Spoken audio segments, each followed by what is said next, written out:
In late May of 2011, I joined up with Sam Cairo, a local photographer in Neri, for the unique chance to help with a day-in-the-life photo documentary.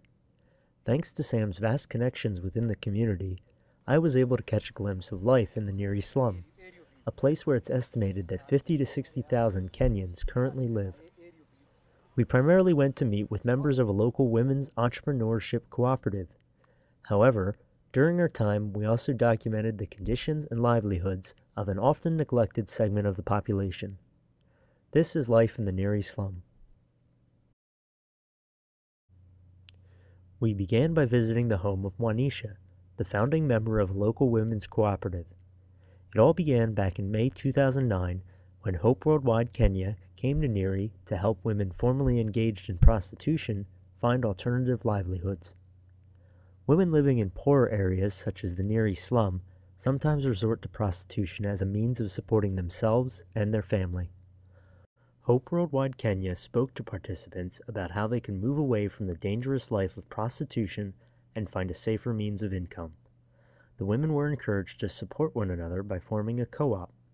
The group that Mwanisha helped start now boasts 16 members. The women are engaged in activities including knitting and textiles, beads and jewelry, singing, dancing, and drumming, poetry, hairdressing, catering, and some even now act as counselors for other women regarding HIV and prostitution. About a week prior to our visit, Mwanisha and her daughter had both recently completed a 2-day training conference organized by the Youth, Arts, Development, and Entrepreneurship Network of East Africa. The introductory training covered communications and artistic skills, development awareness, economic independence, entrepreneurship, and other issues affecting young women. This initiative is part of the organization's SHE program, which stands for Sharing Her Experience. This program is designed to equip, engage, and empower young women by establishing real-life role models within their communities. Mwanisha and her family live in 2 houses located together on a small plot of land.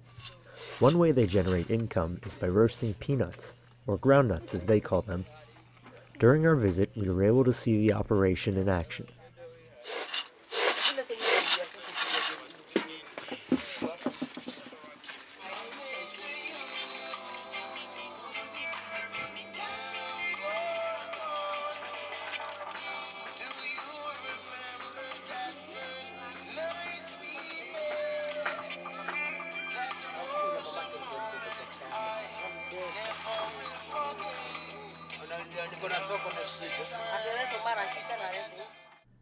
The peanuts are packaged by hand in small plastic pouches and heat-sealed with a candle. After packaging the peanuts, they are then sold in a small market within the slum for around 20 cents a pack. It may not seem like much, but the additional income earned from selling roasted peanuts allows Mwanisha and her family to purchase some of their basic household necessities.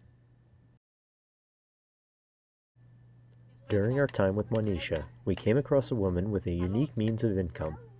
We noticed her crouched in front of her home, chopping up what appeared to be gravel into smaller pieces. The woman went on to explain that the rocks were in fact limestone, or calcium carbonate. Larger stones were broken up into tiny pieces and then baked over a fire, drying the rock out until it was brittle. These tiny dried-out rocks are then eaten as a source of calcium. Calcium deficiency is a particular concern to pregnant women within the slums, and can be expensive to buy through the local pharmacies. Before we left, the woman offered us a sample. I had 1 or 2 out of respect and curiosity. They weren't that bad. They tasted like a rough Tums, but in rock flavor. I would recommend, however, that you wash them down with a glass of water afterwards. The shacks within the Neri slums may not look like much on the outside, but inside each home is another story. Inside, they're filled floor to ceiling with the basic utilities and supplies needed to get by. Pictures of family members often adorn the walls, but most of all, they're filled with kind, loving people who welcome you into their home, offering you tea and mandazi.